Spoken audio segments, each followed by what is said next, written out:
네, 안녕하세요. 한 주간도 평안하셨습니까?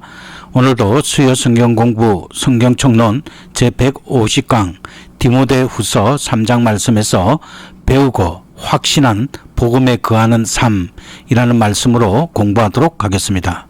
사도 바울은 자신의 생애가 끝자락에 이르렀음을 인식하면서 홀로 사역을 감당하게 될 디모데를 향해 마지막 목회적 유언과도 같은 권면을 남기고 있습니다. 디모데후서 3장에서 바울의 관심은 단순한 윤리적 교훈이 아니라 복음이 어떻게 마지막 시대 속에서 보존되고 보호될 수 있는가라는 문제에 집중되어 있습니다.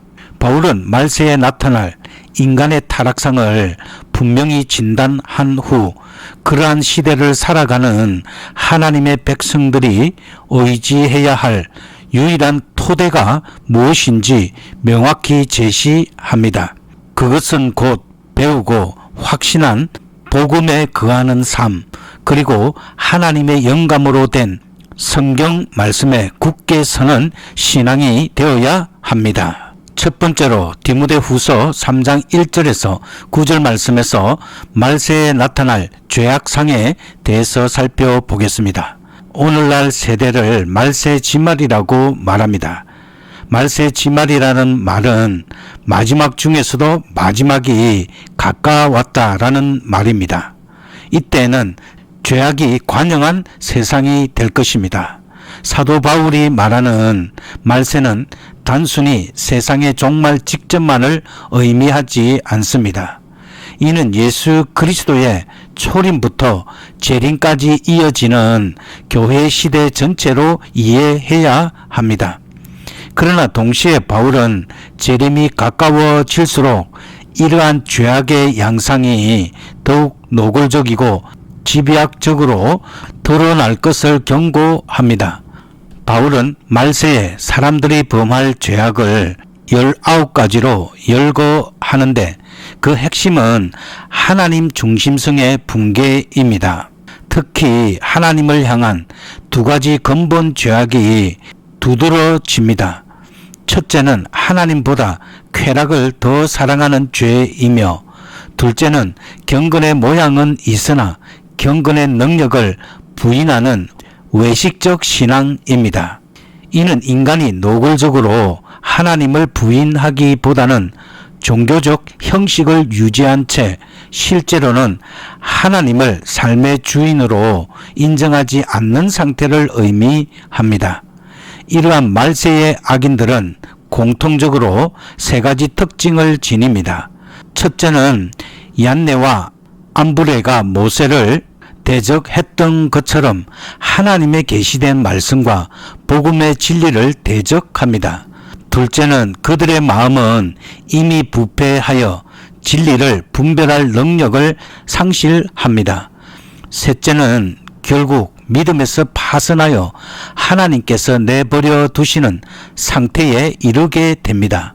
이는 단순한 도덕적 실패가 아니라 복음을 거부한 결과로 나타나는 영적 심판의 상태입니다. 그리고 예수님께서도 외식주의를 책망하셨습니다. 바울이 경고하는 외식주의는 예수 그리스도께서 공생애 동안 바리새인들과 서기관들을 향해 반복적으로 책망하신 죄악과 동일합니다. 외식주의의 본질은 겉과 속의 분리입니다. 말과 행위, 신앙 고백과 실제의 삶 사이의 단절이 바로 외식주의의 핵심입니다. 우리는 이러한 외식주의를 단순한 윗선의 문제로 보지 않습니다. 이는 복음의 능력을 부인하는 신학적 오류이며 인간이 여전히 자기 의를 붙들고자 하는 죄성의 표현입니다. 오늘날의 교회 역시 외형적 경건과 종교적 활동은 풍성하지만 말씀의 능력과 회개의 열매가 약화될 위험 앞에 서 있습니다. 바울의 경고는 모든 시대의 교회에 여전히 유효합니다. 디모데후서 3장 10절에서 14절 말씀에서 배우고 확신한 일에 거하라라는 말씀을 살펴보겠습니다. 우리는 복음의 진리를 배우고 확신하여야 합니다. 바울은 자신의 삶을 디모데 앞에 하나의 살아있는 증거로 제시합니다. 안디옥에서의 추방, 이고니온에서의 위협, 루스드라에서의 돌에 맞아 거의 죽음에 이르렀던 경험은 복음을 따르는 삶이 결코 안전하거나 편안하지 않음을 보여줍니다. 바울은 이 고난을 회상하며 무릇 그리스도 예수 안에서 경건하게 살고자 하는 자는 박해를 받으리라고 단언합니다. 이러한 고난을 루트교 신학은 이러한 고난을 신앙의 실패로 해석하지 않습니다.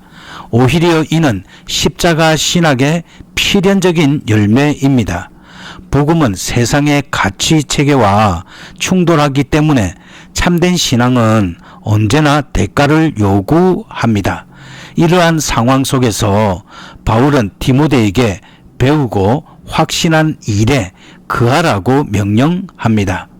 배운다는 것은 단순한 지식 축적이 아니라 사도적 복음 전성을 충실히 받아들이는 것을 의미합니다. 확신한다는 것은 고난과 위협 속에서도 흔들리지 않는 신뢰이며, 거한다는 것은 그 복음 안에 머물러 충성스럽게 지키는 삶의 태도를 가리킵니다. 따라서 우리는 믿음에 거하여야 합니다. 에스더가 민족의 위기 앞에서 죽으면 죽으리라고 고백하며 하나님의 섭리를 신뢰했던 것처럼 믿음에 거한다는 것은 자신의 삶의 전체를 하나님께 맡기는 행위입니다. 불신과 회의가 지배하는 시대 속에서도 성도는 하나님을 유일한 신뢰의 대상으로 삼아야 합니다. 이러한 믿음은 인간의 결단이 아니라 성령께서 말씀을 통해 일으키시는 신뢰로 이해할 수 있습니다. 셋째, 디모데후서 3장 15절에서 17절 말씀에서 영감으로 된 말씀의 효율성을 살펴보겠습니다. 먼저 성경 말씀의 효율성은 다음과 같습니다. 바울은 말세를 살아가는 성도들이 붙들어야 할 최종적 기준으로 성경을 제시합니다.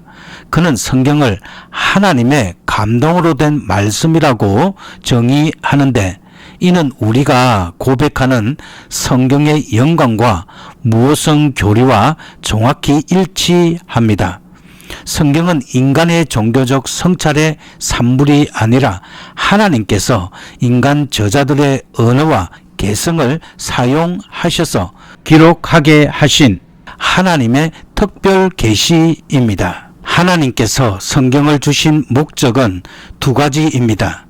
첫째, 성경을 통해 사람이 구원에 이르는 지혜, 곧 예수 그리스도 안에 있는 복음을 알게 하시기 위함입니다. 둘째는 구원받은 성도를 온전하게 세워 모든 선한 일을 행하도록 준비시키기 위함입니다. 이러한 목적을 위해 성경은 교훈하고 책망하며 바르게 하며 의로 교육하는 효율성을 지닙니다. 이는 성경이 교회의 모든 가르침과 목회의 유일한 규범임을 분명히 말하고 있습니다. 성경이 주는 유익은 다음과 같습니다. 성경은 성도를 하나님의 사람으로 무장시키며 교회를 복음 위에 굳게 세웁니다. 말씀은 단순한 정보 전달이 아니라 성령께서 역사하시는 은혜의 방편으로서 성도를 변화시키고 사명을 감당할 힘을 제공합니다. 결국 성경은 말세의 혼란 속에서 교회가 복음을 보호하고 전수할 수 있는 유일하고 충분한 도구입니다. 사도 바울은 다가올 말세의 혼란과 타락을 직시하면서도 디모데와 교회를 절망으로 이끌지 않습니다. 오히려 그는 하나님의 영감으로 된 말씀에 대한 확고한 신뢰를 선포합니다. 바울의 확신은 분명합니다. 말씀에 거하는 교회만이 복음을 보호할 수 있으며 말씀에 붙들린 성도만이 끝까지 믿음을 지킬 수 있습니다. 이 권면은 디모데 개인에게 주어진 것이 아니라 오늘날 교회를 섬기는 모든 목회자와 성도들에게 주어진 사도적 요청입니다. 네 번째로 말세의 특징과 성도의 자세를 살펴보겠습니다. 말세의 특징은 다음과 같습니다. 성경에서 말하는 말세는 단순히 세상의 끝 직전만을 의미하지 않습니다. 신약 성경 전반에서 말세는 예수 그리스도의 초림 이후부터 재림까지의 전 기간을 포괄합니다. 동시에 그 절정은 주님의 재림 직전에 더욱 분명히 드러납니다. 성경이 말하는 말세의 특징은 다음과 같습니다. 첫째는 구원의 기회가 종교를 향해 나아갑니다.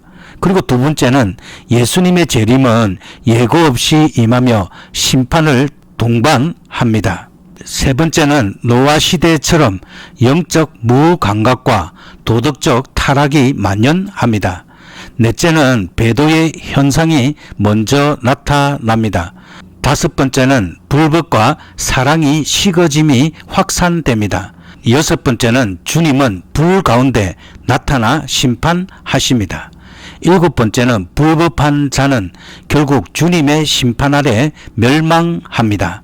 이 모든 특징은 말세가 단순한 공포의 시대가 아니라 하나님의 심판과 구원이 동시에 드러나는 결정적 시기임을 보여줍니다. 이제 말세를 살아가는 성도의 자세를 살펴보겠습니다. 말세를 살아가는 성도의 태도는 막연한 두려움이나 종말 계산이 아니라 복음에 근거한 신실한 삶입니다. 성경은 성도의 자세를 다음과 같이 요약합니다. 첫째는 구속의 날을 소망하며 살아야 합니다. 두 번째는 영적으로 깨어 있어야 합니다. 세 번째는 자기에게 맡겨진 사명에 충실하여야 합니다. 네 번째는 거룩한 삶을 유지하여야 합니다. 다섯 번째는 새 하늘과 새 땅을 바라보며 살아야 합니다. 여섯 번째는 잃어버린 영혼을 향한 구원 사역에 힘써야 합니다. 말세 신앙의 핵심은 도피가 아니라 충성, 공포가 아니라 소망이며 침묵이 아니라 복음 정언입니다. 다섯 번째로 디모데후서 3장 16절과 성경 영감에 대한 이해를 살펴보겠습니다. 디모데후서 3장 16절은 말세의 혼란 속에서 교회가 무엇을 붙들어야 하는지를 가장 분명하게 제시합니다. 바울은 디모데에게 배우고 확신한 일에 그하라라고 권면한 뒤 그 확신의 근거가 감정이나 시대 정신이 아니라 성경임을 선언합니다. 특히 디모데후서 3장 16절에 모든 성경은 하나님의 감동으로 된 것이라고 말씀하고 있습니다. 이 짧은 문장은 성경이 단순한 종교 문학이나 윤리 교본이 아니라 하나님께서 친히 교회에 주신 말씀이며 따라서 성도와 교회의 믿음과 삶을 규정하는 최종적 권위임을 확정합니다. 하나님의 감동의 의미는 다음과 같습니다. 바울이 사용한 하나님의 감동이라는 말은 흔히 영감을 받은 정도로 약화시키기 쉽지만 본래의 뜻은 훨씬 더 강합니다. 문자적으로는 하나님께서 숨을 불어 넣으셨다. 즉 하나님이 내 쉬신이라는 의미를 담습니다. 즉 성경은 인간이 하나님에 대해 생각해낸 기록이 아니라 하나님께서 말씀하시고 그 말씀이 문서로 기록되어 교회에 보존된 것입니다. 우리는 이를 다음과 같이 고백합니다. 성경은 하나님 말씀이다. 그러므로 성경의 권위는 교회나 개인에게서 오지 않고 하나님에게서 온다. 그리고 성경의 권위는 시대, 문화, 학문적 유행에 의해 조정되지 않습니다. 성경은 인간 저자들의 문체, 성격, 언어를 사용해 기록되었지만 그 결과물은 하나님이 의도하신 바를 참되게 전달합니다. 이 점에서 하나님이 저자이시다라는 고백과 인간 저자들의 실제 역사적 기록이라는 사실을 동시에 붙들고 있습니다. 그리고 성경의 영감과 조명을 구분하여야 합니다. 영감이란 성경이 기록될 때 하나님이 성령으로 저자들을 사용하셔서 기록된 말씀이 하나님의 말씀으로 주어진 사건, 즉 객관적 사건을 말합니다. 그리고 조명은 성령께서 오늘 우리에게 그 말씀을 깨닫게 하시고 믿게 하시는 역사, 즉 주관적 적용을 말합니다. 이 구분이 중요한 이유는 말세의 시대일수록 내가 느끼기에 또는 내가 감동받았기에 같은 체험이 진리의 기준이 되기 쉽기 때문입니다. 그러나 바울은 기준을 내면의 체험이 아니라 기록된 말씀 위에 둡니다. 즉 체험이 말씀을 낳는 것은 아닙니다. 이제 기도하도록 하겠습니다. 자비로우신 하나님 아버지, 혼란과 타락이 가득한 시대 속에서 우리를 진리의 말씀 위에 세워주심을 감사드립니다. 복음을 부끄러워하지 않게 하시고 배우고 확신한 말씀 안에 굳게 거하게 하여 주시옵소서. 성령께서 성령을 통해 우리를 가르치시고 바로잡아 주셔서 끝까지 믿음을 지키며 주의 교회를 충성되게 섬기게 하여 주시옵소서. 우리 주 예수 그리스도의 이름으로 기도드립니다. 아멘.